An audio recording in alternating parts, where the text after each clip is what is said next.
Okay, looks like we're getting it started, but we are short one member, so if you would come and join us first time. Get his nameplate swapped out.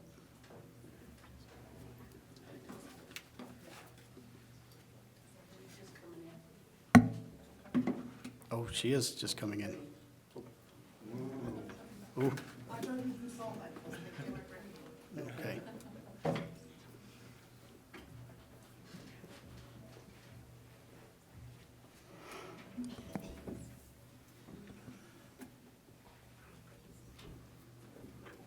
Okay, it's February 11th at the Roy City Planning Commission meeting. The time is 6 p.m. The Roy City Council Chambers. We will start by the Pledge of Allegiance. I've asked Commissioner Crowley to lead us, so all rise, please. Please join me in the pledge. I pledge allegiance to the flag of the United States of America and to the republic for which it stands, one nation, under God, indivisible, with liberty and justice for all.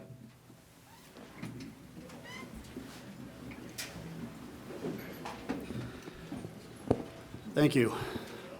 Okay, we'll move to agenda item 1, which is a declaration of conflicts. Are there any commissioners with conflicts to declare?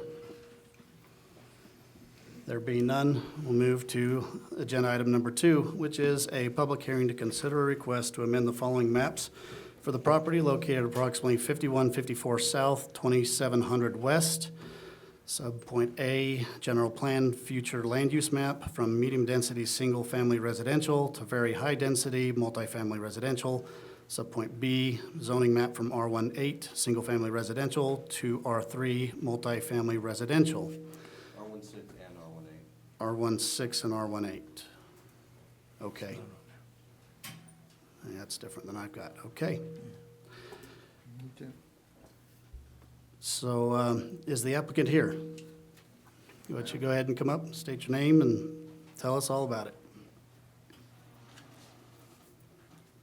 I have a handout, take one, pass it on.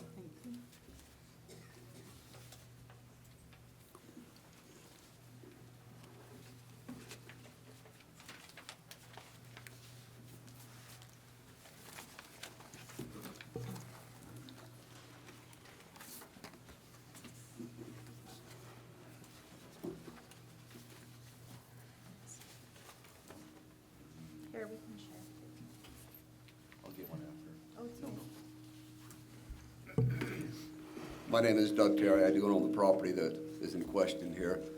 I currently live at 2509 West, 5175 South. It's about a quarter-mile east of this property, but I still own this property. What we're looking at doing is rezoning. As you can see the map up here, a lot of the property to the west of me is storage units. To the northwest of me is a business. To the south of me, there are fourplexes and more storage units. And to the east of me is the railroad track. So it's kind of a ideal location for me to build some townhomes there. We're talking high density, but really it's just townhomes. They're like a 1 or 2 level house, not like a 4-storage apartment building that's low income and high crime. This is gonna be pretty nice units. We have Northrop Grumman moving into Roy, as the Mayor Dandoy spoke about. They're gonna bring over 2,000 jobs to Roy with a medium income of over $100,000, and they'll all be looking for housing. This will be perfect for them. I don't know, do you guys have any questions for me about what I'm proposing?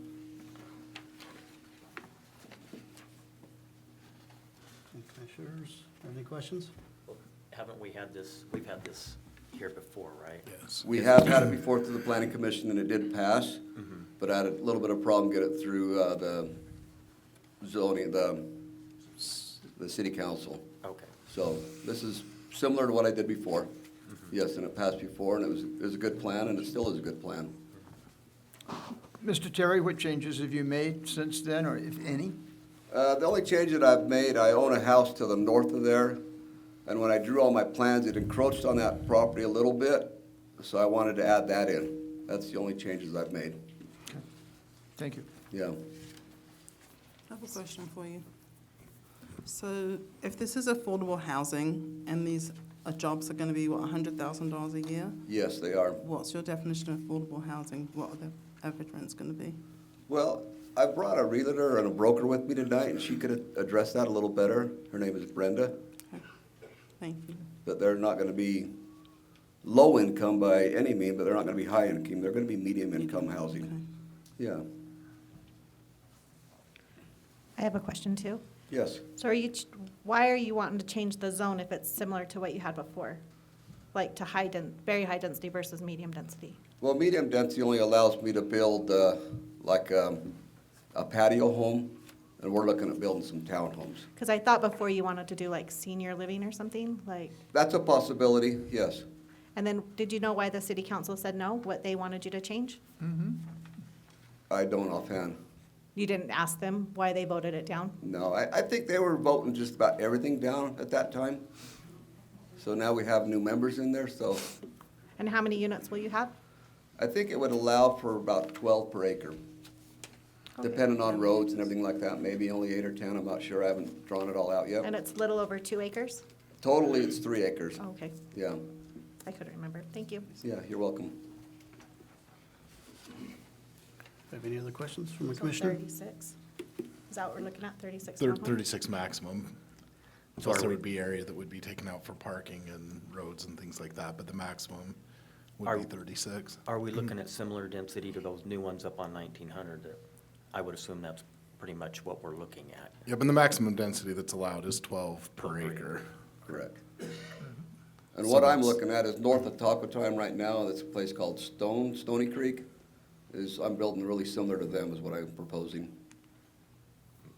Can I ask you a question, Steve? Can I ask you a question? So if we change the zone on this, and then Mr. Terry decides to sell the property, so someone else comes in and buys it, could then apartments or something else come in that just meet the zone? You can say you recommend approval to the city council, and you can put a stipulation that it's for townhomes only.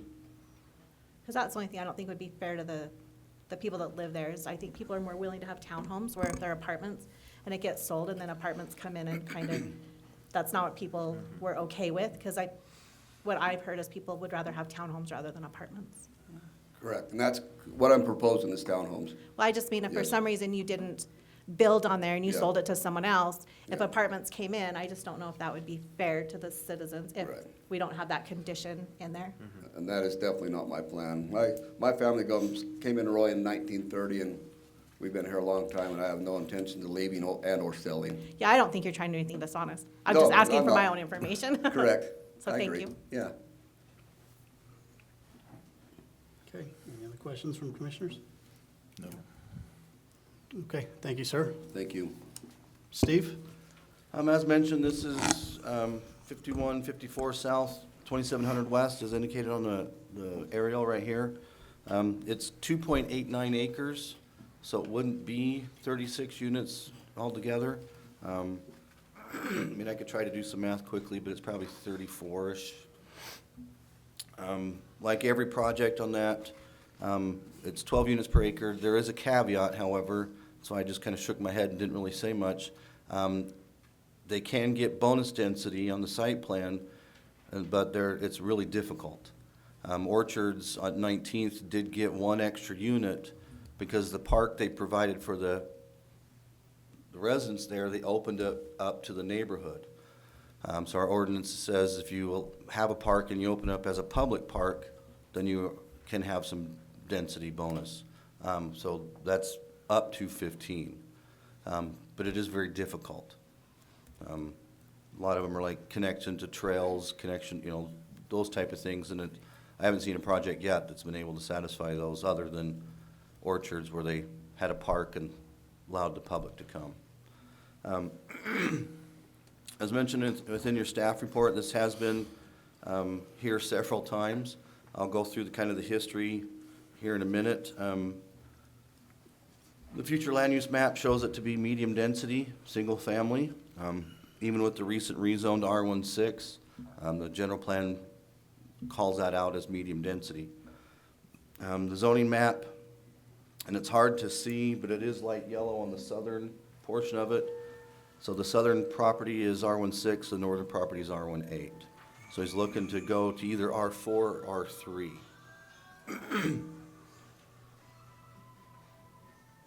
Both of them allow for the same density. The only difference is in R4, it does allow for office space. So to me, I'd lean more towards the R3 because that is what's in the area. If you look kind of the southeast of the zoning map, you kind of see a brownish color. That's R3, and a little farther west of that is R3 as well. So to me, R4 doesn't belong there because you can have an office space, and to me, I don't think we want to open that up. Even if he commits to townhomes, let's just say, okay, if R3 is good enough, then let's just say R3. So historically, on June 28, 2016, the Planning Commission heard this item and actually recommended denial at that point. I think they were concerned, again, with some of the comments that were made of high traffic and stuff. What wasn't quite clear what he was going to build, if it was going to be apartment complex or townhomes. And then, of course, the city council followed suit. In 2018, Ms. Terry brought it back again in March, looking for, again, to go to very high density and go from R18 to R3. The Planning Commission at that time approved it, or recommended approval.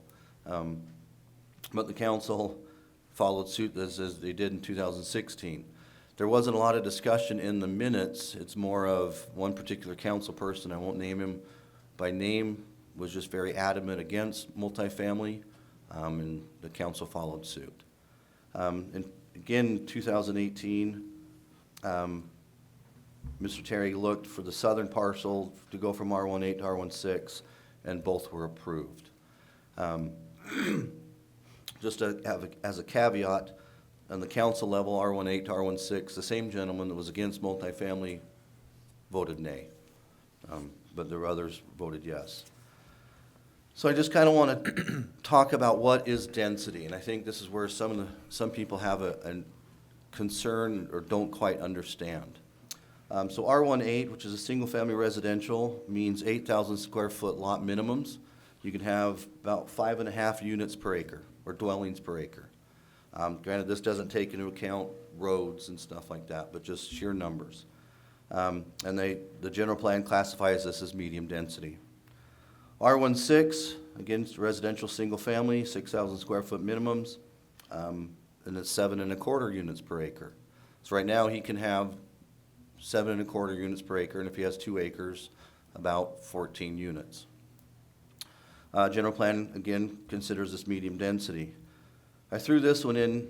He's not asking for R2, but R2 is a duplex or a two-family dwelling. And this one is a little interesting because it allows for 5.8 two-family dwellings or 11.6 dwellings per acre.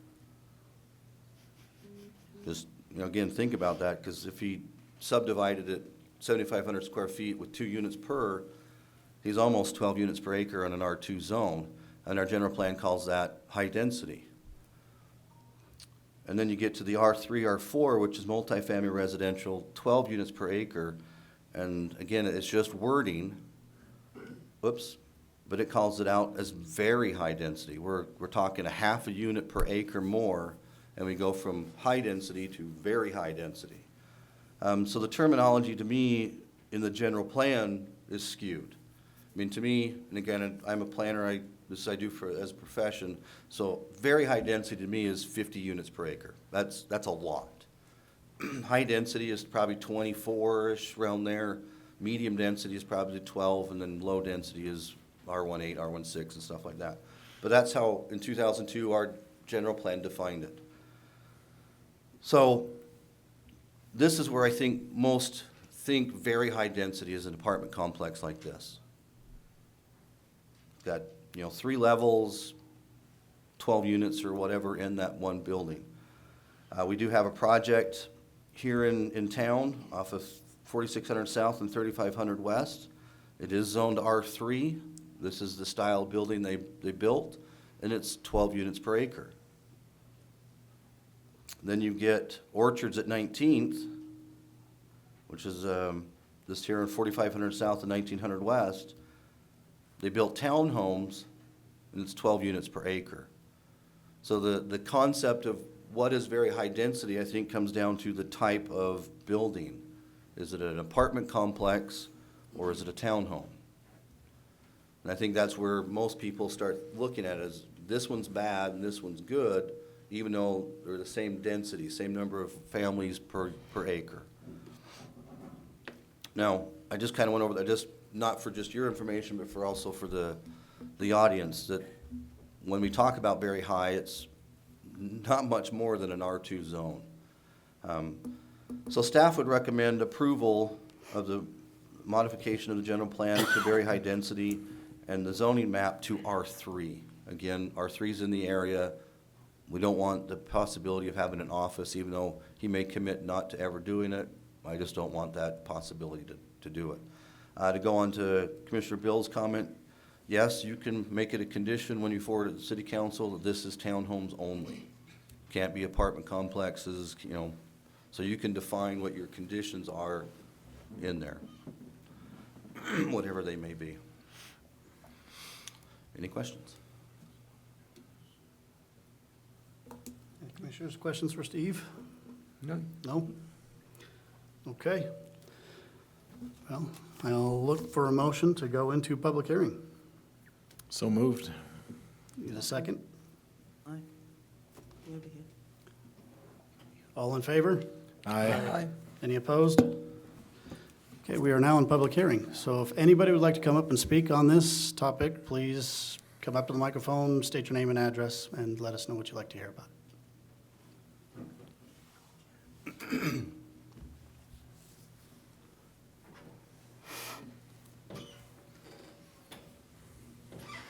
My name is David McElrath. I live at 1765 West, 5000 South.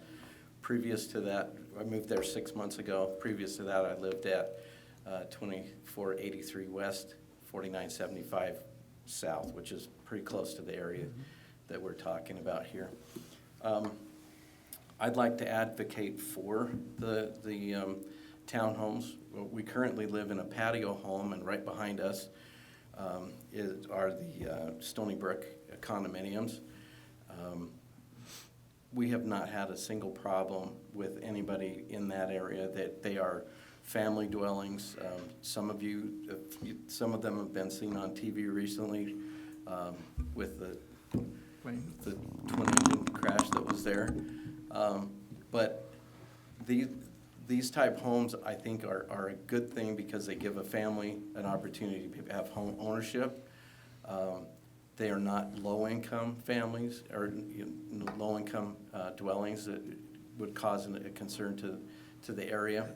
The property has been a vacant field for a lot of years, and Roy, as we know, is moving into a different era. And backwards looking is a great thing, but I think we can only live in the present and plan for the future. And I see a lot of jobs coming to this area with Hill Air Force Base. The population growth is there, and I think it's something that we need to address. Having townhomes is a lot better than having tent cities. And so I'd like to see this go forward and have the type of people that could come in there, be there to lift the population and the wealth level of the city of Roy and be contributors to this community. Thank you. Okay, thank you for your comment. Do we have anybody else who would like to speak on this topic?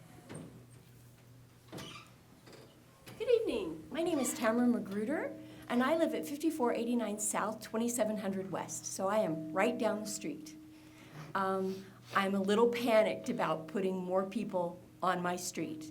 When the train stops at 4000 and it backs up traffic, you can't get up and down 2700 because people are trying to get to 56 to go over the viaduct. And I've waited 15 minutes to pull into my driveway. More people on that road is not the solution. We have about 2/3 of an acre, and it's still zoned for animals. So we're homesteading that kind of opportunity is wonderful for people. We raise sheep and ducks and rabbits and a whole bunch of vegetables, and we try to be as self-sufficient and as self-sustaining as we can. If we take every empty field in Roy and put houses on it, people don't have those options. So please really think about it. There are other people out there who would love that land and love an opportunity to do something with it that could be beneficial to their well-being and to, the ecology of Roy, rather than just pave it over and put houses on it. Thank you. Thank you for your comment.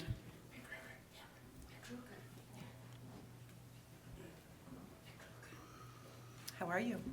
Good, how are you? Good. My name is Brenda Nelson. My address is 1885 West 4400 South in Roy.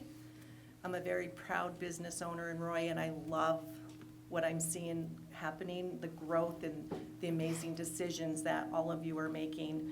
I actually represent Doug Terry. I've been working with him for several years. As you know, he's been here a few times. I'm super excited.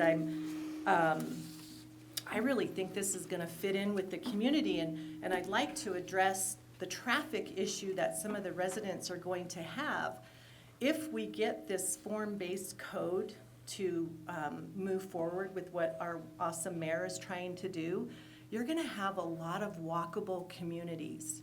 And that's kind of where this hopefully will fall into that, even though where the mayor's focusing on is probably a little further north, maybe a mile or two. This is still gonna be within that range to have that walkable community where you're gonna have commercial, you're gonna have restaurants. It's gonna be really cool. I think it's time for the city to work on some of that growth. I'm really concerned. Before I came here, I ran a search in Roy City to see how many homes were for sale, 300,000 and below, and I pulled up townhomes, I pulled up houses. There were 13 homes for sale for 300,000 and below. And Annette, you had asked, what is affordable housing? Well, when I read the article that the jobs coming into the area for Northrop Grumman are gonna be about 100,000, if you take, and I'm not a loan officer, and I believe we do have one in the audience tonight, I may ask her to come explain a little bit more. If you take 100,000, 36% of that income, their house payment can be between $2,000 and $3,000 a month. Well, on a $300,000 home, you're about $2,000 a month. So I'm thinking the range of these townhomes, if they're between $250,000, $300,000, they'll fit right into what we need. And if we keep them, like you said, put your restrictions on them. Don't let apartments come in. You don't need apartments there. So any questions? I think I covered most of it, but I really think it's going to be a great project. It should fit within the community. There's a couple of fourplexes. To the west, southwest, there's R3 zoning, so I think it really would be a great project. Thank you for your comment. I have to disagree. If you put townhomes there, that is not a walkable location. Ma'am, need you to state your name again. Oh, sorry. Address, Tamara sorry. Magruder. I live at 5489 South, 2700 West. I am right down the street from the lot you're proposing. And I can't walk to Kent's Market from my house. The traffic is just plain scary. So you put more houses on that street, that doesn't make it more walkable. I have to totally disagree with that. Okay, there are no restaurants I can walk to. There is no grocery store I can walk to. It's, and more people there doesn't solve that problem. Thank you. Okay, thank you for your comment.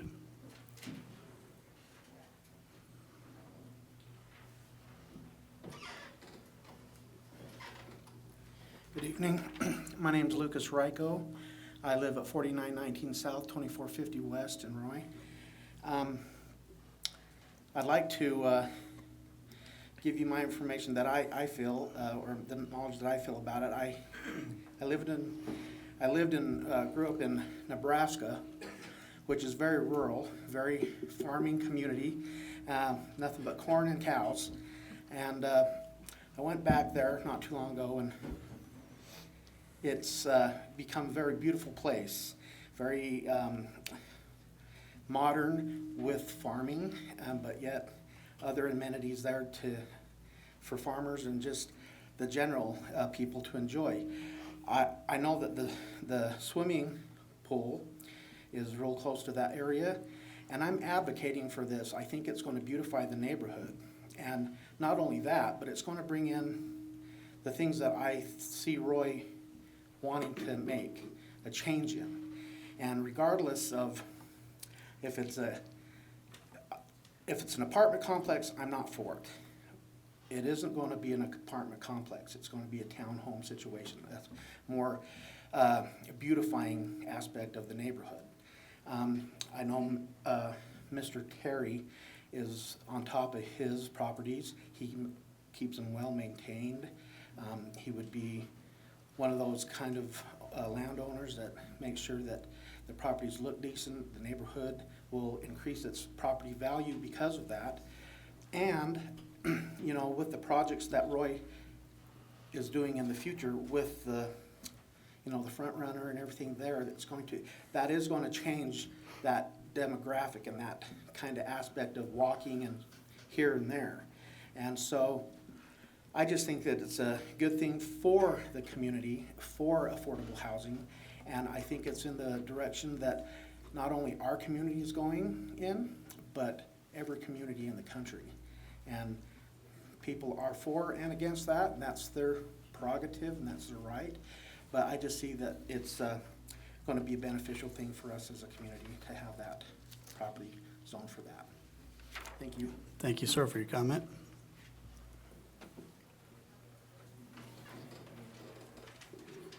I'm Byron Burnett. I live at 4375 South, 2675 West. And I just want to make sure, because I pulled this out of either the Roy City zoning or the old plan, which is still in effect because we haven't created a new general plan. And it says high density is, and R2 is for townhouses. And it says very high density is 20 units per acre.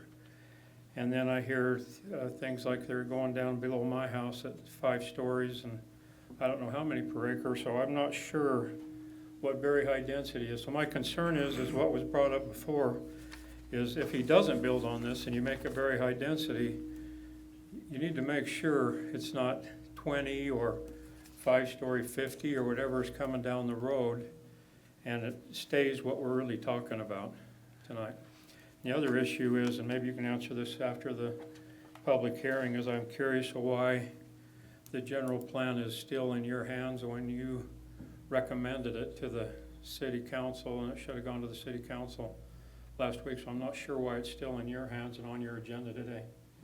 So I'll let you answer that later. Thank you. Thank you, sir, for your comment. Address it after. Yeah, we'll address it. Address it now if you want. What's that? You can address it now if you want. We can address it now if you want. Oh, okay, so what's on the, I'm sorry, we'll make one comment and then we'll have you talk. Just No, you're for the fine. sur- Stay there. Stay It there. won't be long. For the gentleman that made the comment just right before us, what's on our agenda for tonight is a continuation for the, it's not the general plan per se that's on it, it's just specifically for those 2 areas for the zoning on that. So it will be, Steve, do you have anything to add on that? I'll do it later. You'll do it later? Okay, we'll fill in more information here at the end of the hearing when Steve could give some more information on that. But thank you. Okay, ma'am, go ahead and come up. I'm sorry. No, you're fine. My name is Melanie Swartz. I live at 5085 South, 2700 West, so I'm approximately 4 houses across the street to the northwest of the property in question. In 2014, I came before a planning commission. It was a different one than this one because there was a 1912 farmhouse on the property I wanted to buy. I was one of those $100,000 a year Department of Defense workers at Hill Air Force Base, and I wanted to buy a little urban homestead. I was on call 24/7, so I needed to be onto base pretty quickly, and I found a 1.72 acre parcel. I couldn't do anything with it until the Planning Commission zoned it RE20 because it was zoned light manufacturing. And I know a lot of times you look at the zoning map, you don't see the people or the things that are there. But there's been a move within that area, where 4 or 5 other properties now that were zoned light manufacturing are now zoned RE20. Because even though in some cases they have shops there, their houses are there. Most of us are urban homesteaders, like another colleague happened to mention there. In that area across the street, the Underwood subdivision is being built. There are relatives of Mr. Terry. It's his sister and her children, 2 daughters and a son. They're staying at R18, and they're lovely neighbors, and they fit in very, very well. The neighborhood itself, from on the west side of 2700, with the exception of one small house directly across from the pasture that's in question, is zoned RE20, further to the south of there, across from there. Across the street, directly to the south, is all R18 and R16. There's that small apartment complex that faces onto 5200, and there's 2 storage units directly across the street. Immediately to the north is Mrs. Biddle's, now zoned RE20. Everything up to there, up to Mr. Tracy's property is RE20, up to that point. So this is not necessarily light manufacturing. And in terms of a neighborhood for walkability, although the rail trail does back on most of our properties, in my case, it does back on my property, the access to it is extremely limited. Access to the front runner station for the commuters that might buy into the town homes in case we get people into town that maybe work in Salt Lake is not that easy to get to in terms of either foot traffic or pedestrian traffic. It was noted in the Roy Focus plan that some of the problems we have with the walkability getting up to the 1900 area is 4800 is not considered particularly walkable. 5600's better because it's got the viaduct, but still not considered particularly attractive for either pedestrians or cyclists. So we're looking at then at an average per vehicle registrations with the DMV in Utah, an additional 2 cars per household. And that's actually lowballing it. So we are going to have that influx in there. And if it is townhomes and that much more dense, how are we going to manage that traffic? 2700 dead ends at 48, and the other end, it goes down to 5600, both of which we know we have a lot of congestion. I don't think we have the infrastructure in place to handle that. Some of the other problems that I think have come up that maybe we need to think about is this would be a pocket away from some of the areas we're thinking about redeveloping into these mixed use and higher density affordable housing. And this is an isolated pocket. Although it sounds like it's a mile away, there's no such thing as a mile away if you're trying to go 4800. The train has stopped, and you've got to hike it back to 5600 and go all the way back up to 1900. There's no viable pedestrian or cyclist overcrossing at this time. So this would be a very isolated pocket of townhomes that don't fit in the general plan for future use, nor with what's really being utilized there at this time. Other things to consider, especially in light of it's been a real hot button topic, is I watch the Allegiant plane literally go over my house every time it comes in, and it's coming in so low I can see the numbers. I knew the Ogden Airport's there. What are the chances it's going to fall on me? Pretty low.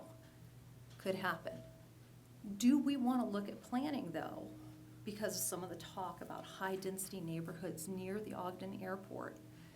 And do we want to continue putting in more high density, knowing the risk of a mass casualty event could occur if we increase the density there? Any loss of life is completely unacceptable, but that is a real potential in our neighborhoods. A plane could fall out of the sky, and a train could derail right across the street from me. Have we thought about those sort of things? How are we going to access that? How are we going to get people out of there quickly when we have such limited road surfaces and a bottleneck in that area? So I am against this. I want to keep homesteading there. I spent most of my life in emergency management. I can evacuate my place and get all my critters and the whole family, and we can be out and we can camp somewhere for a week. But could densely populated things with multiple families in them, could we get them out in time? Could we then get the rest of the street out? So I beseech you to kind of look at that. I would beseech you that perhaps before you vote, you come and see our neighborhood and what we're doing in that neighborhood. And it is mostly single-family homes. Although there is an older apartment complex that faces on 52, it's very small. And we haven't been building more of them around there.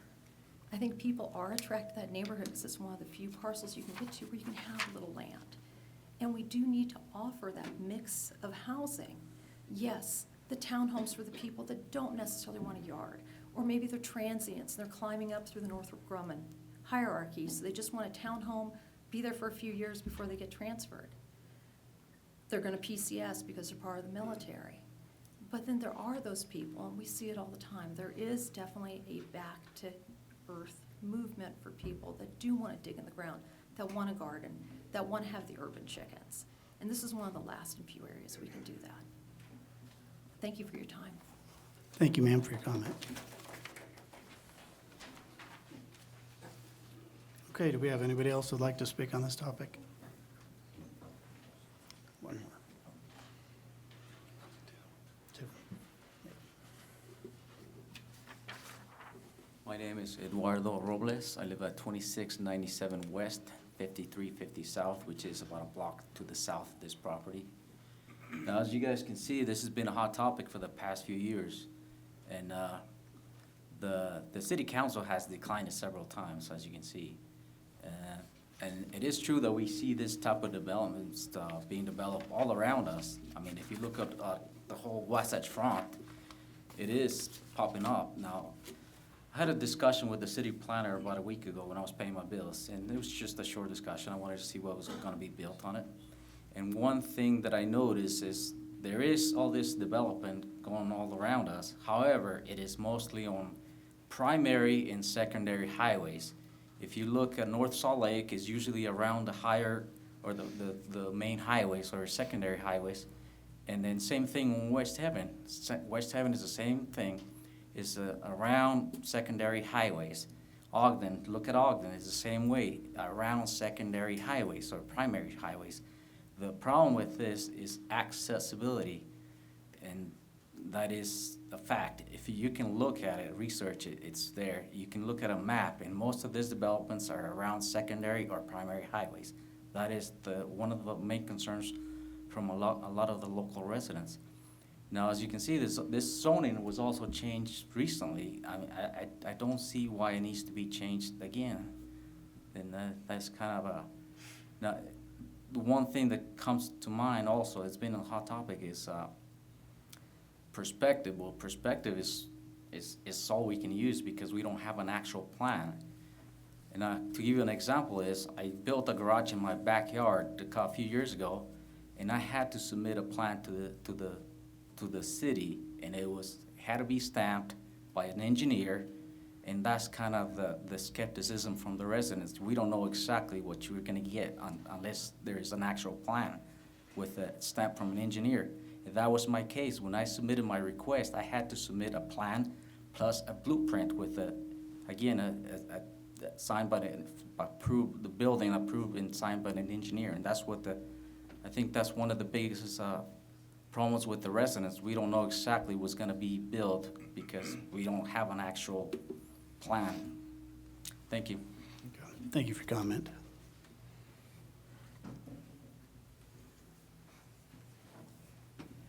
Hello, I'm Lori Johns.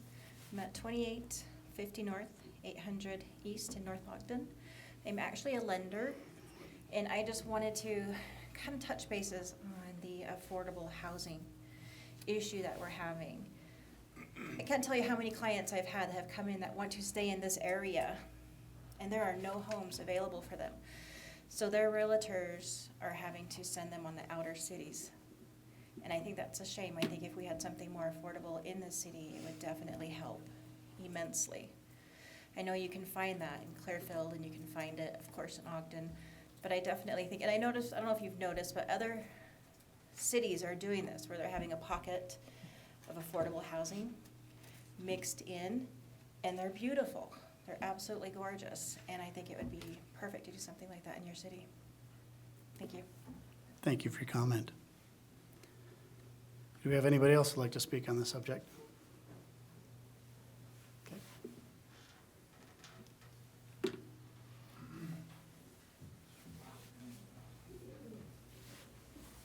My name is David Tracy, and I live at 5125 South, 2700 West.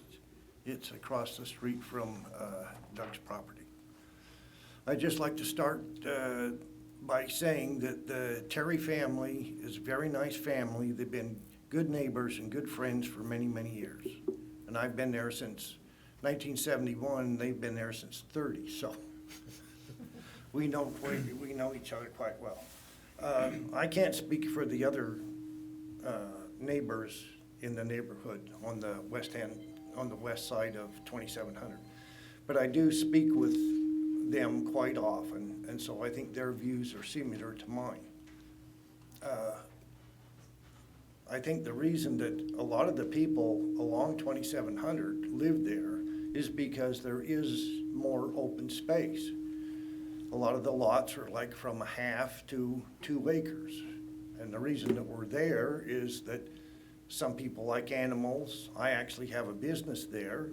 Some people like to farm. Some people have orchards. Some, a lot of the people have horses.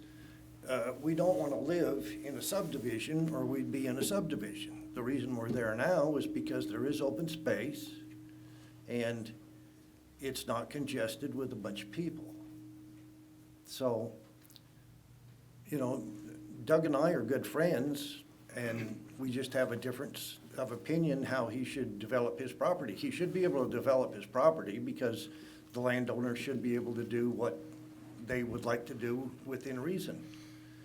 The only thing that I would suggest is if you could keep the zoning a single family, Doug can still develop it, but it'll just have less of an impact on the neighbors that are already there. If he builds the ordinary houses, I don't know exactly how it would be, but I imagine it's going to be about like a third to a fourth of what it would be if it was high density. And it may be a hardship for Doug, but I think it would be best for the neighborhood because there's very few places in Roy that are left to people to be able to do the things that they can there on 2700, to have animals, to have a small business, to be able to farm or to have an orchard or whatever they want to do with more land, with a half to a couple acres. There just aren't that many places available in Roy. I think Roy right now has plenty of apartments. I see them getting built left and right, so I don't think there's any shortage of apartments or townhomes. The other thing I would say, just closing, is that, for years and years I've come to city meetings and the folks in the planning council and the other folks in the city say we need development because we need the resources for the community. Well, I don't see my taxes going down when we have development or more resources for the community. I haven't seen my taxes go down for education. I haven't seen them going down for secondary water. I haven't seen them go down for anything. So, development isn't costless. If you have more people here, you're gonna need more police protection, more fire protection, more infrastructure, more utilities, more everything. And it looks to me like there has to be a happy medium. Maybe we should say when. We have enough development now. Let's have a better quality of life for the people in Roy instead of continually having more and more development that I think takes away from the quality of life of all the residents in Roy. But I do want to say that the Terry family is a very nice family. They're good people, and I just have a disagreement about the development. They're great guys. Thank you. Thank you, sir, for your comment.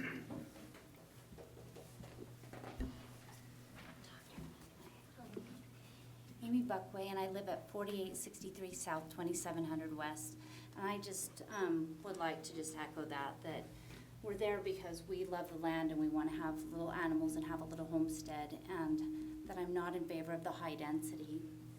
I'm not opposed to him developing his land and maybe doing it like single family so that it doesn't have the impact, because that road does get crazy. It gets hard to get out when the trains are there. The traffic gets nuts. So unless we had a viaduct down there where they could go out and go over the viaduct on 48 and 56 to lessen that traffic, there's no way. I mean, it just seems like a bad choice right now. And I'm in favor of the quality of life, and I'm not in favor of the high density, so, thank you. Thank you, ma'am. If anybody else would like to speak?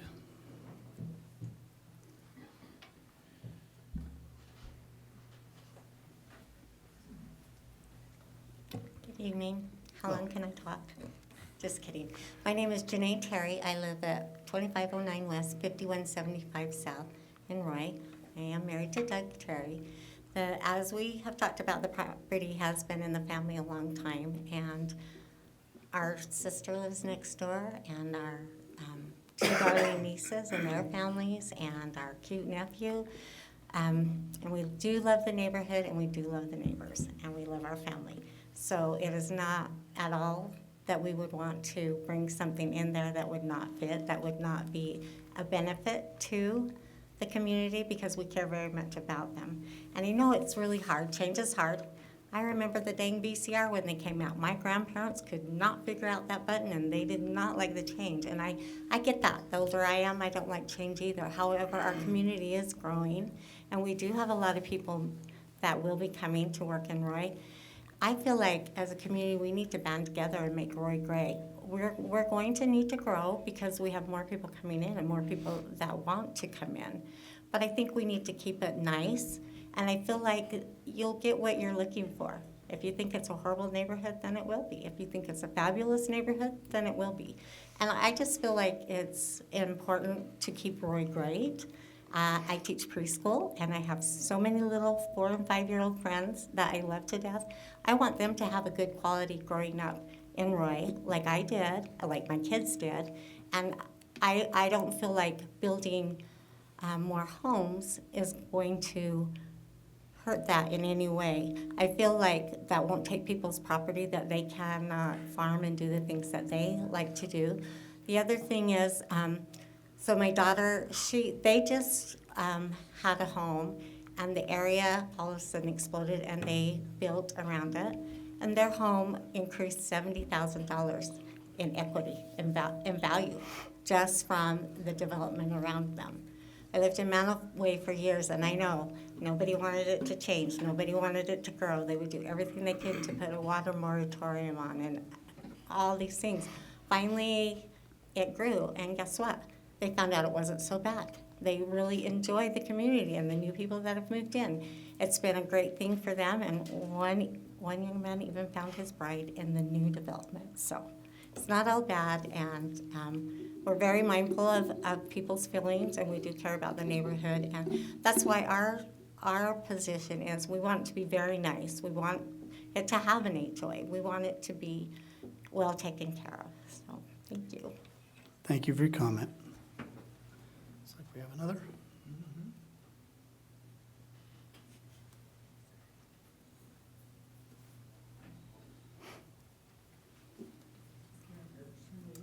Hi, I'm Wendy Packer, and I live at 5149 South, 2700 West, right across from that property. And the traffic on that road is horrendous. I don't know how many times we've almost been rear-ended going into our driveway. We have emergency vehicles that travel that road always, and if we clog it up, how are they gonna get to where they need to be? And some of our neighbors are concerned about sewer lines and putting that many more things into our sewer lines. Is it gonna, we're on the downhill side, it's gonna be a lot of cement, so where's the water gonna go? It's gonna go to our side. That's where I wanna end. I just wanna leave it at R16 that it is right now. Thanks. Thank you for your comment. Do you have anybody else who'd like to speak?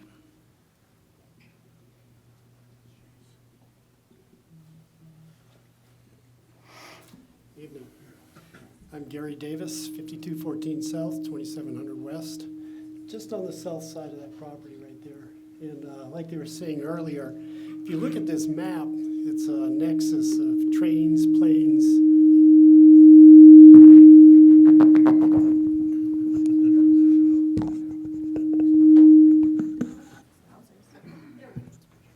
They modified the system, so it just causes issues. High technology. Always. You can hear them.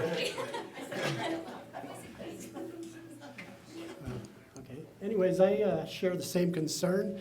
This is high density right in the, you're talking an approach path right across diagonally that property. You've got the trains there and stuff, mass casualty. And there was something else I was concerned of too, because eventually this won't matter to me. I'm gonna sell my property and move on. But I played hell trying to keep kids from crossing those tracks. You put that many homes in there, do the math with the kids and stuff, they're gonna, I guarantee they're gonna cross that track. They're gonna knock that fence down again, and it's gonna become a track across here for children. And my personally, also it concerns me because, like they were saying, we have nothing to work with. We have no plan. You want to put a 2-story house? How close is that to my property line there? Where this window looks right down in my backyard. And what does it do to my property values? So that's my concerns. Thank you for your time. Thank you for your comment.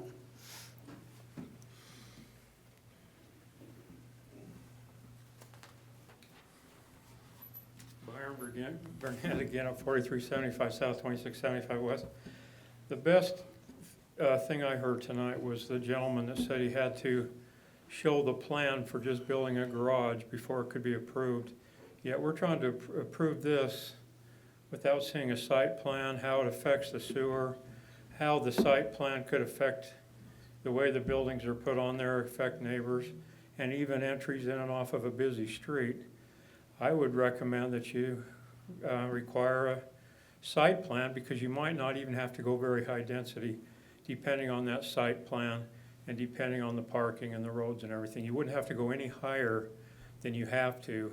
That's my concern, is you're going higher on a density that you even have to, because if it does fall through, now you've got very high density zoning, and like I said, I'm not sure 12 per acre, I'm not comfortable with that from what I read, so, and what I see in the future general plan. So I just recommend you require a site plan so people know exactly, so you know exactly what you're voting for, make sure the sewers and the traffic and everything supports it. Thanks. Thank you for your comment, sir. Do you have anybody else like to speak? Okay. There being none, we'll look for a motion to go out of public hearing. I move we go out of public hearing. Do we have a second? I'll second. All in favor? Aye. Any opposed? Okay, we're now out of public hearing. Do you have any comments from commissioners first before we turn it over to Steve? I just wanted to point out that we do normally, we're just making looking at making changes to he's requesting Mr. Terry, is requesting the changes to the zoning. He can't come in and, he can do all the site plan and whatnot, but if he can't get what he's looking at doing, he's not gonna wanna spend the money. There's a lot of money to be spent on coming up with that site plan. So right now, we are looking at, it's just looking at the change on the zoning. Now, once he does that, when he has to come in, when he does come up with a site plan, he does have to come back in, and we do have to approve that again. So if there's any issues that we don't like with that, then we'll recommend from there as well. Thank you, Commissioner. Comment? Any other commissioners? Can you back up to your slide with the densities again? So right now, they're currently zoned as R18 and R16, the two parcels, which allows for basically 5.5 units per acre and 7.25 per acre currently. There will not be any, obviously, there's not gonna be any chickens or anything like that on that property, because it's not allowed in one zone, correct? In an R18 zone, yes, chickens are allowed. In the R16, no. Which parcel is which zone on that? Is it- The larger parcel is zoned R16.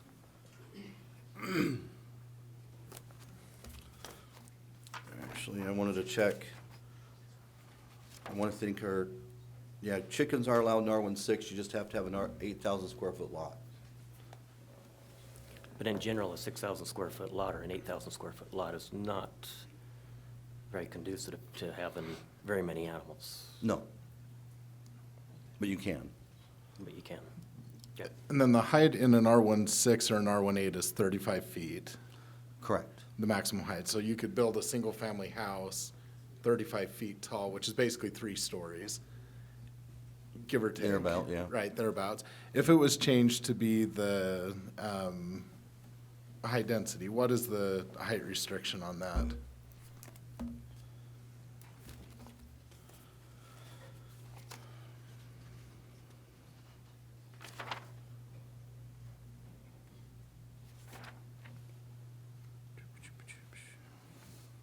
Where am I not seeing it? So if we went R3 or R4. 35. So the height restriction would It's be the the same. same regardless of which way Correct. the zoning was on that, okay.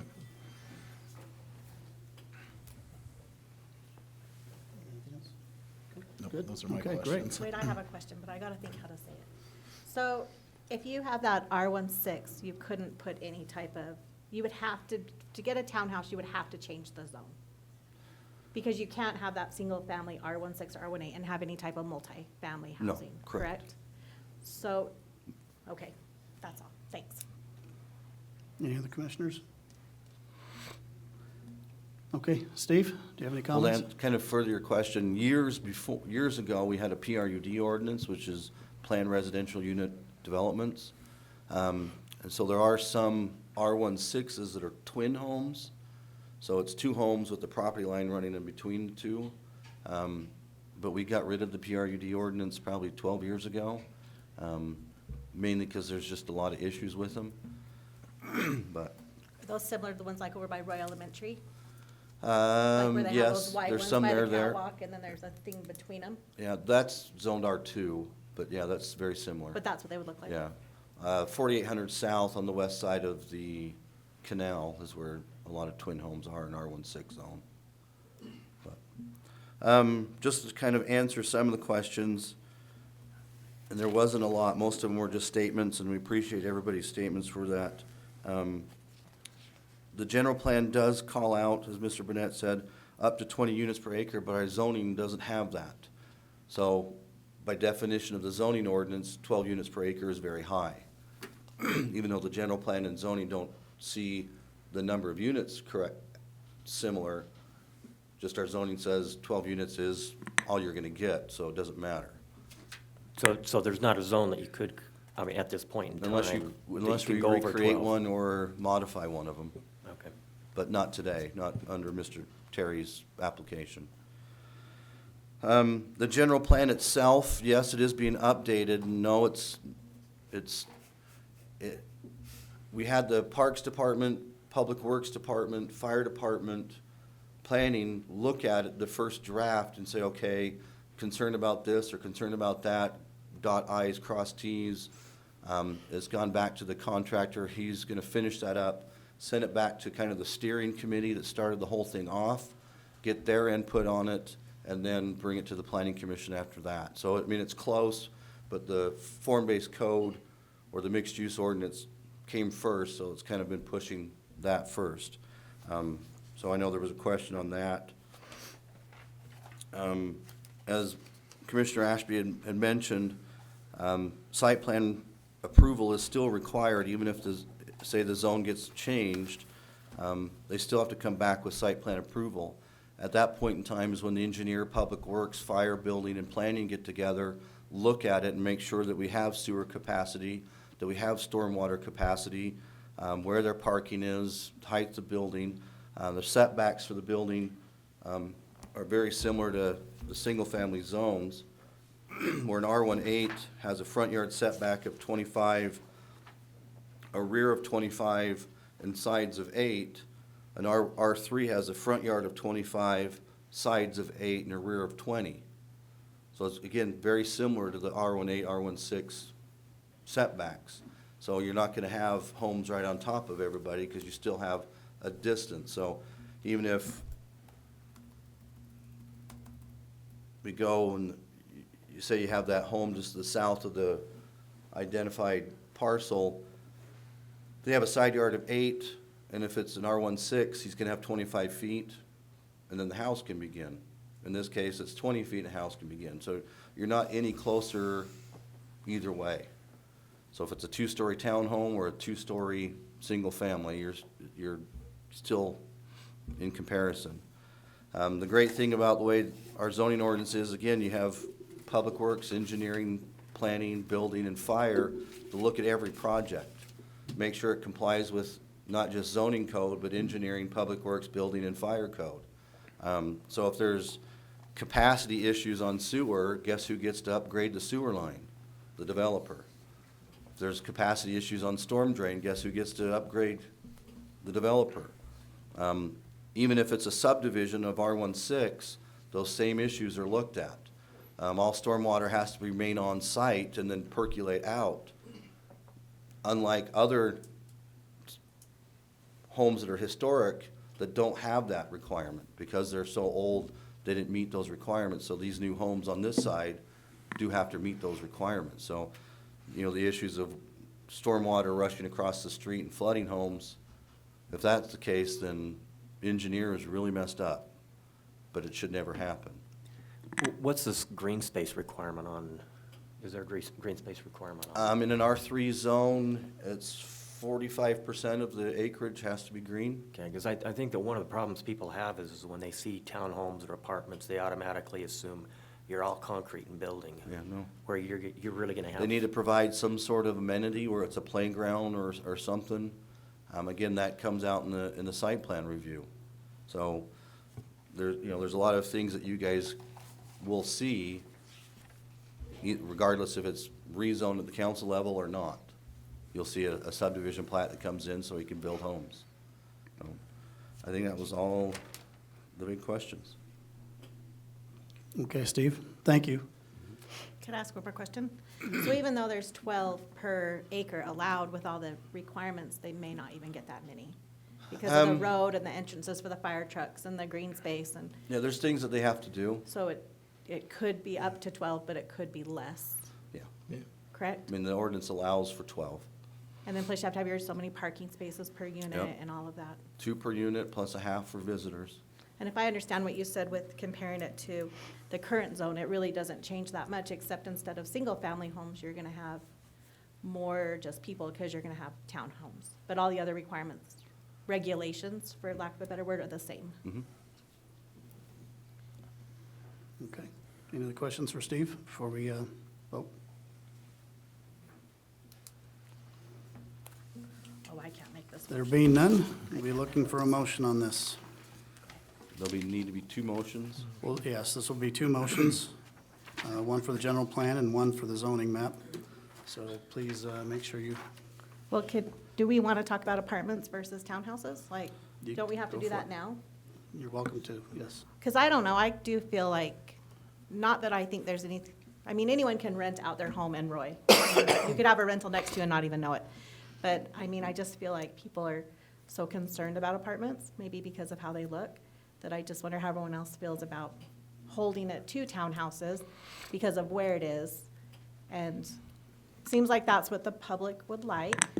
I think in general, you do have a better, I mean, when you have somebody that has ownership of the apartment, or not the apartment, but the townhome.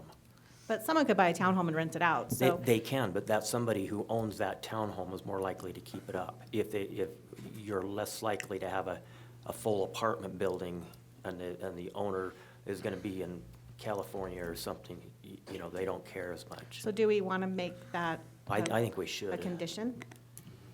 Or do we not? So if the property manager, the owner has a property manager that's local, is that what you mean? No, that it would be townhomes. And set on that property, So you can only the build zoning would be townhomes, not apartments. changed, but it would be conditioned upon it being Townhomes. townhomes is what you're saying. Right, Because so it each is a individual property is established gonna be neighborhood, and that's what, owned as separate as opposed to owning one large, right? With that kind of, if you do townhomes, you will have an HOA, because who takes care of all the common ground? Right. Where if it was individually subdivided, then you wouldn't have an HOA. So an HOA does bring benefits, because you'll have all the owners of those townhomes will own the the rights to the common area, and we'll have to have it maintained. I mean, apartment complexes are very similar. They have one single owner and they maintain it. Usually if it starts running down, you don't get your rates as high as you used to, so. But, yeah, you can limit it or condition it, saying townhomes only. I'll move that we recommend to the city council that for the general plan, we move from medium-density, single-family residential to very high-density, multifamily residential with the condition that, or on this one, we don't do the condition, Yeah, it's for on the the zoning zoning. itself. Okay. Anyway, I make that motion. I'll second. This will be roll call. Commissioner Spar? Aye. Commissioner Callie? Aye. Commissioner Mifflin? Aye. Mifflin or Mifflin? I'm gonna look at you every single time and mess it up, so. Commissioner Ashby? Aye. Commissioner Brand? Aye. Commissioner Payne? Aye. Commissioner Bills? Aye. That passes 7-0. Okay, we'll look for a motion for the second. Looking for a motion for the second, the change of the zoning. I move that we recommend to change the zoning map from R16 and R18, single-family residential, to R3, multifamily residential, not the R4, but the R3, with conditions of it being townhomes as opposed to apartments. Okay, we got a first, do you have a second? I'll second it. Okay, Commissioner Ashby? Aye. Commissioner Brand? Aye. Commissioner Payne? Aye. Commissioner Bills? Aye. Commissioner Spar? Aye. Commissioner Callie? Aye. Commissioner Mifflin? Aye. Passes as well. Okay, we'd like to thank everybody that's come out for that.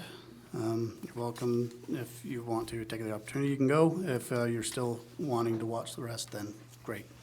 But thank you for the comments, and this will be on the city council's agenda.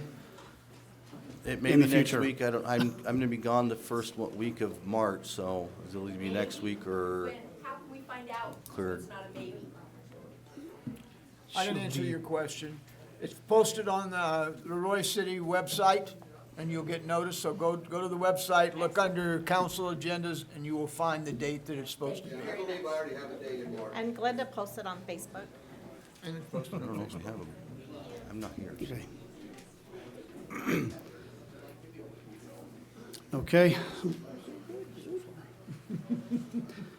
All right, we'll move on to agenda item number 3, which is a continuation to consider amending Title 10 zoning regulations, Chapter 6, Establishment of Zoning Districts, Chapter 13, Downtown and Station Area, FBC, Chapter 17, Table of Uses, Table 17-2, and Chapter 19, required off-street parking.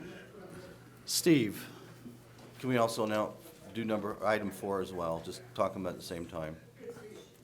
I'm sorry. Say that again. Can we do item 4 at the same time? Item 4, yes, we could do item 4 the same. This is a continuation as well from the same city council meeting.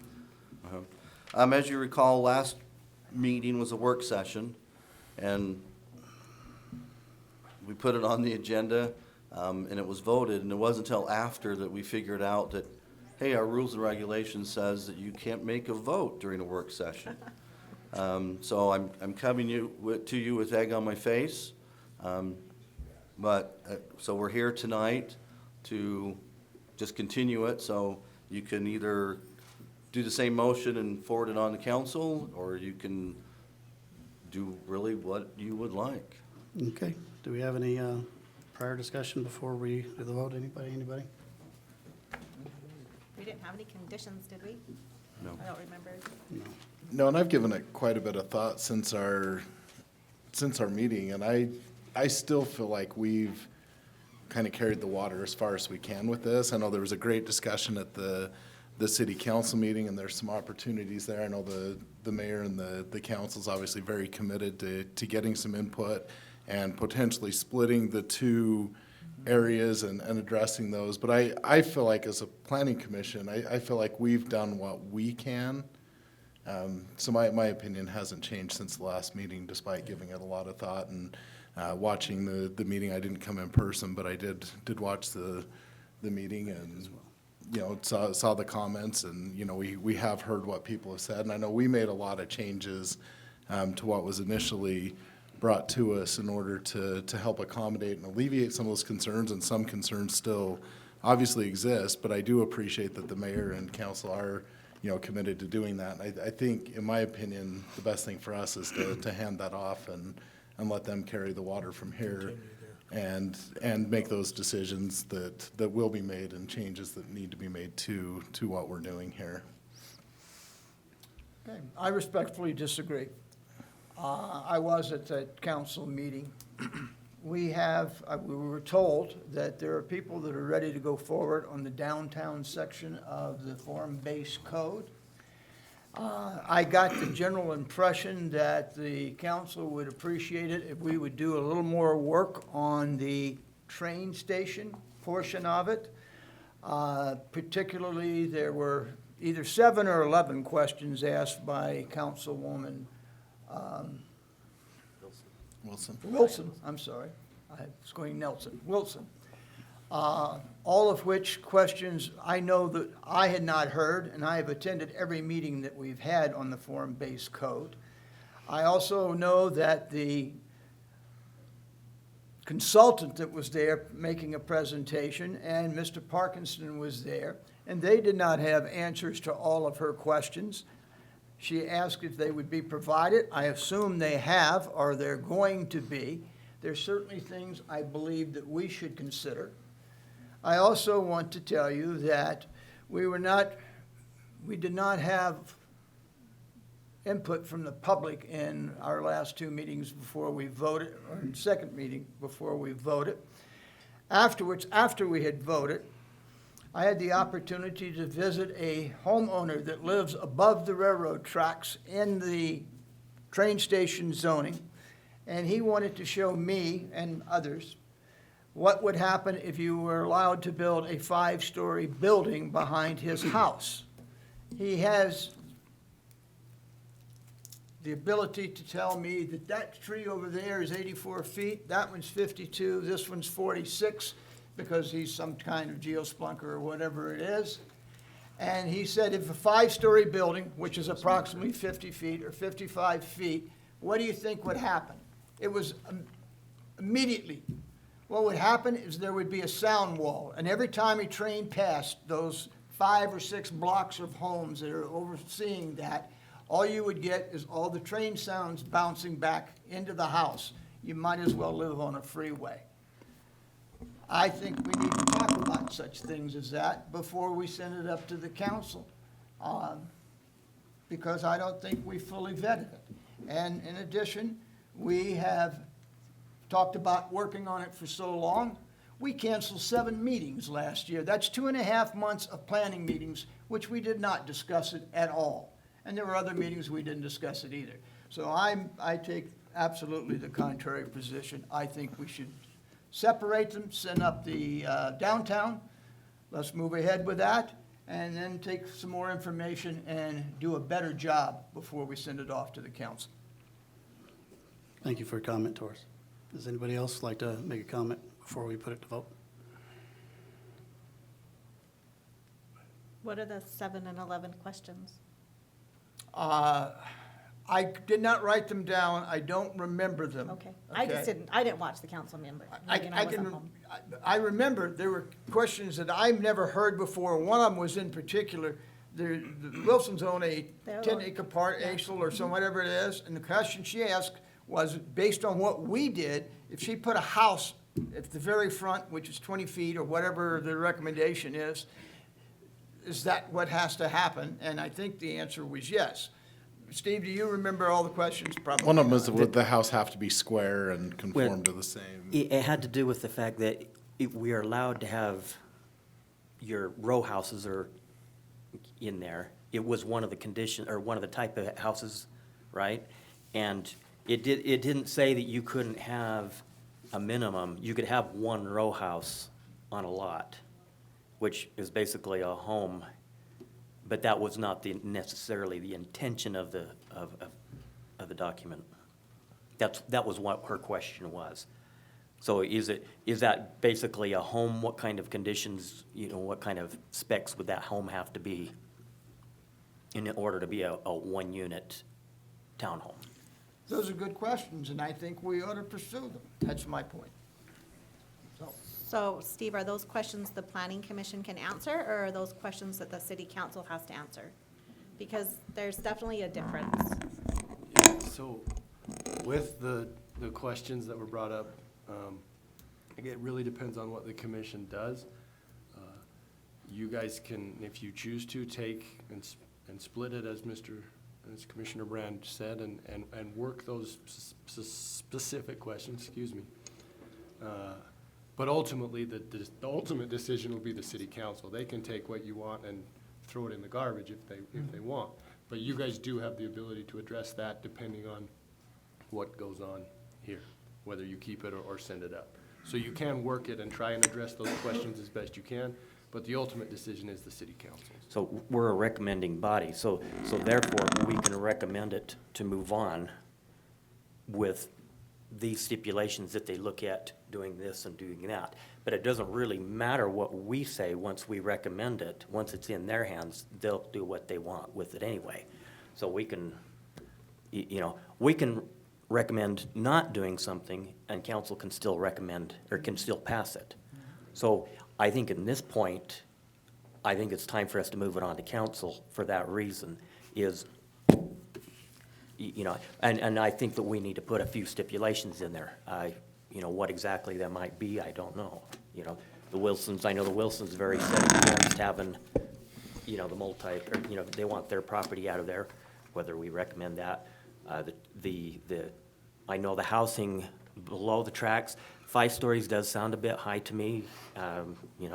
Drop it a story or two. We can put that in the recommendation, right? Mm-hmm. So that's what I'm saying is, can we here discuss enough items here to say, this is what we're recommending to the council and move it forward to them? Because ultimately it is in their hands.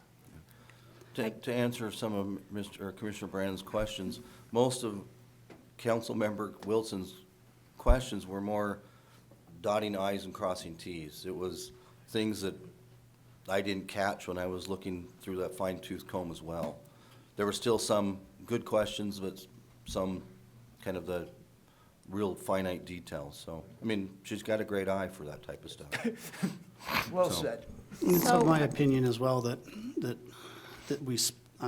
city, I should say, split the different areas between the station and the main area around the Roy City Center. But from what I gathered from the city council meeting, that was gonna be most of their intention.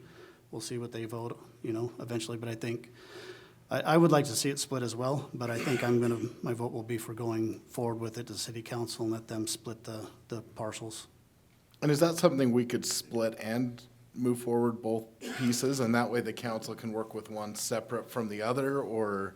I don't know if I'd want you to split it. You can make a recommendation to forward the whole document up with the thought and a condition of maybe looking at splitting it, and putting some of the concerns of, height between the tracks of buildings or what have you, some details. But again, as Council Flint had mentioned, the council is gonna do what they wanna do. Even if you give finite details to those things, they may say, well, that's horse malarkey, and do what they want. Yeah, and I just want to be really clear. I think that there are some definite issues that have been brought up in the station area, and so with my comments, I don't want to say that it's all perfect, but I just feel like the council may be better equipped at this point to address those concerns than we are, knowing that, this has a lot of room to grow in that area. So what did the council say to those questions then? That's my question. If the council's asking the questions, she's on the council, so did she answer her own? Who answered the questions? There were. And why would it come back to us if the council can't?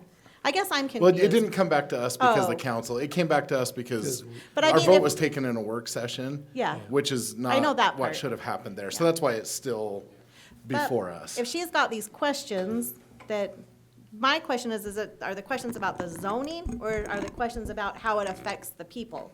Because I think that's two different things.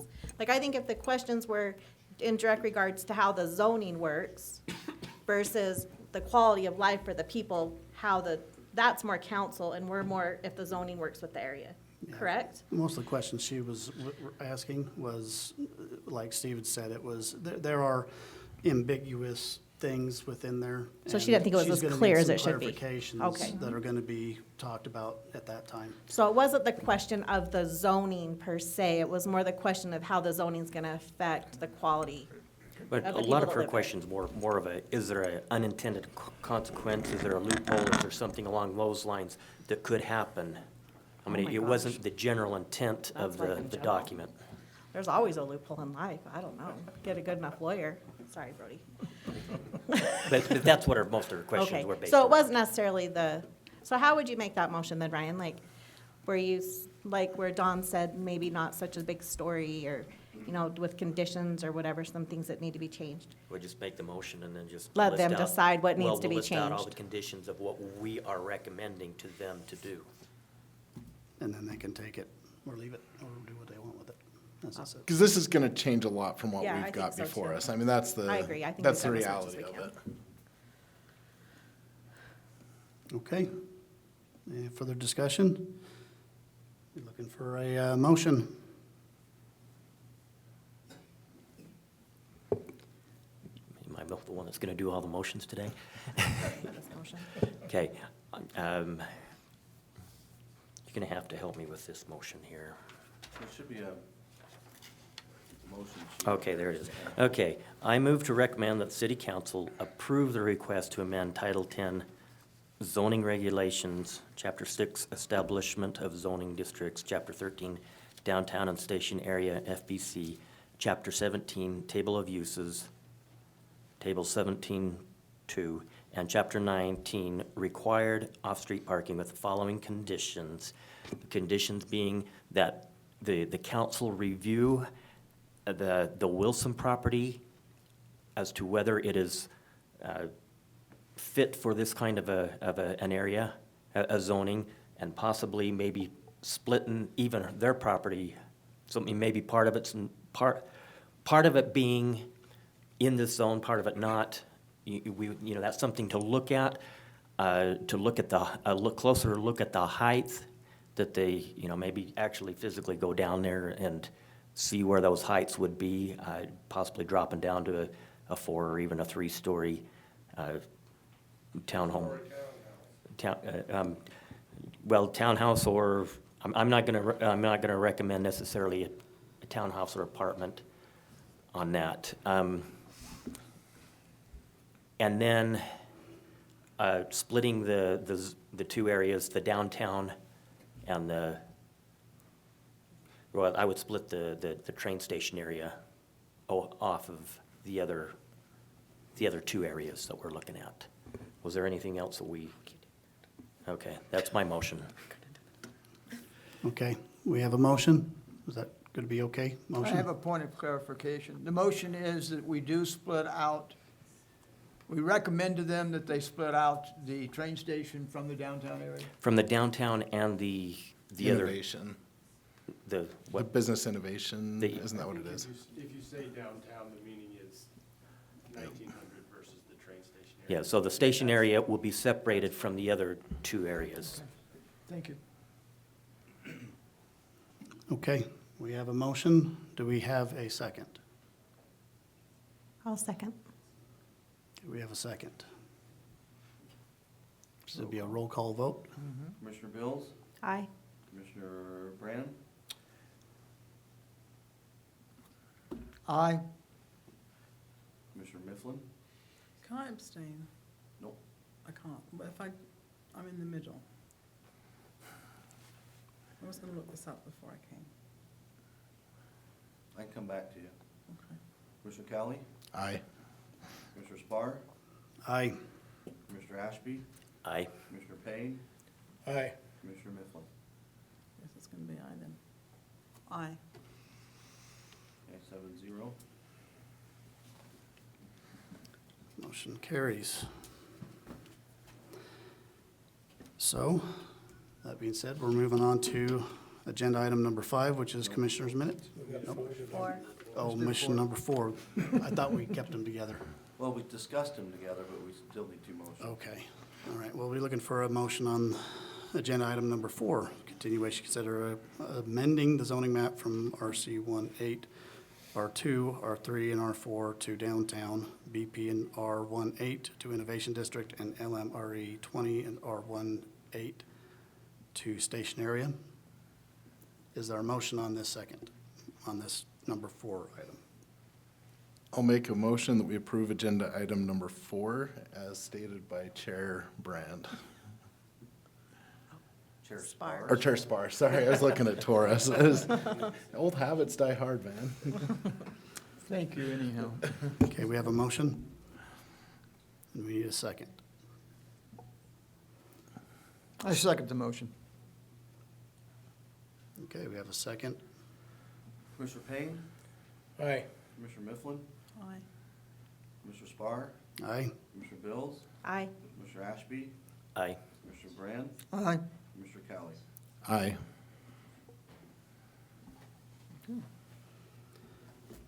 Motion passes. We'll be on to the city council then, It's up to the city council now. to now decide what to do with that. All right, we'll move on to agenda item number 5, which will be Commissioner's Minutes. Any other, I'll start with, I appreciate Taurus giving your opinion on this, and I don't have the opinion that every one of us need to be in total agreement at all times. I think we all should be able to feel good with our opinions, and if we want to vote nay on something, please do vote nay on it. I don't hold back on it, and I think, our process will be as good as we can get it. So, thank you again for your comments, Taurus. And Taurus, I wanted to say I'm impressed you went to the House and met the people, because these are people's lives that we are voting on, and so I think that's a lot of integrity for you to go out and, see what he's looking at, and, I didn't do that, and maybe that's something I should do, so, thank you. He could have come in here and described it to us, and it would not made the impact it did of standing there and looking and going, that's a sound wall. It looks like a freeway. Well, and I appreciate that you brought those, so you really took the extra step to go to a citizen and see what they're facing, and I appreciate that you brought that perspective. Thank you. Any comments? Well, I just want to comment, I'm grateful for everybody that's come out and made comments over the last couple of months on this, and hopefully I didn't make too many enemies, because both items today were both 2 neighborhoods that I've lived in. But It's not an easy job. it's not over yet, and I would encourage everybody to still keep coming out, and let's make sure that we are making compromises to where everybody's, not everybody's going to be happy no matter what we do, but hopefully we can find some compromises that people can live with. Thank you. Comments? Okay, no other comments? Then I'll be on to staff update. I have another comment while we're in the Commissioner's Minute. Okay. Mr. Flint. Will you talk just a minute about ex parte communications and what that involves as far as the Planning Commission being able to discuss things, whether that's when it goes on the agenda or at what point that enters in? Okay, so as lawyers, we like to complicate everything. Okay, so the simplest answer is, if a person is or is shortly going to be an applicant and you know that, you should not communicate with them. So, for instance, today we discussed 2 different things, right? You had Mr. Terry. I didn't say Perry, but that's right. You had Mr. Terry, who owned a piece of property. He's requesting a zoning change and wants to do that. None of you should have been speaking with Mr. Terry beforehand. Now, a legislative item like the form-based code, you are more than welcome to speak with people. The only guidance I would give you is to just make sure your conduct is above reproach, right? You shouldn't be doing anything that would make what you do up here questioned. But there is nothing wrong with you talking with citizens about issues coming before you on legislative items, but administrative items where you make that vote to change a zoning for a piece of property for an applicant. If a business is coming in with a site plan, you should not be reviewing the site plan with them as they're drawing it. Okay, that's the simplest answer I can give you. Other than that, just the general rule is, people are gonna take any appearance of impropriety against you, so just be smart. But to say that you can't communicate with members of the public because you're on planning commission, you can. If there's an a legislative item that we're talking about, and like Torres met with the individual at his home to see the sound wall, as he called it, there's nothing wrong with that. Now, if that individual was an applicant, it would certainly be something that at the very least needed to be disclosed. And just for the record, had we not voted on it already, I would not have gone and met with him, because it would have been before the commission. Yeah, but it still would. But we'd already voted, it was over with. Well, and that still would have been. Not expecting it to come back, I'm sorry. Yeah, you understand. But that still is okay. There's nothing wrong with that. Because it's basically a difference between an applicant and a concerned citizen. Yep. Yeah. Don't talk to applicants. That's the easiest way to do it. Well, thank you for that clarification and for that question. That's cleared some things up on my mind, too. Okay, great comments. Okay. Any other commissioners, minutes? I got duct tape, man. Okay, we'll move on to the agenda item number 6, which is staff update. I just want to introduce our newest planning commissioner. Jason, if you want to come up and kind of introduce yourself. This is Jason Felt. He'll be taking Leland's spot, alternate number 2 for right now, but I'll let him kind of discuss who he is and where he comes from and his background. I guess it depends on how much you want to know. Of course, I'm Jason Felt. Our residents, we live at 1728 West, 4500 South. Family of 5. We've lived in Roy since 2012. Have an interest in what goes on. Of course, interest in my family's immediate future, and of course my children's long-term future, living here and going to school here, and so that was the reason I was interested in getting involved in the Planning Commission. I work for a civil engineering and land surveying company, full-service engineering firm. Been involved with land development for a lot of years. So of course I take a particular interest in it, and so I thought that maybe that could contribute to some of the discussions and add some perspective to what we talk about here. So. Awesome, well, welcome. Welcome. Yeah. Thank you very much. You have any questions for me? Well, I look forward to working with you. Thank you. So do we. Yes. That's all I have, but Brody certainly has something. I'll be brief, which is rare for an attorney. Just a couple things. As always, if you guys have questions, part of my job is the legal counsel for this body. So if you have a question, feel free to ask it. Call me, email me. I do just want to put out one word of caution. This is kind of based on the document that I sent out that I've received some comment back, and I appreciate that, and I think we're close to getting that kind of pretty tidy where we can go forward and put that on the back of the agendas. If there is an email chain to the whole body and you respond, please push reply and not reply all.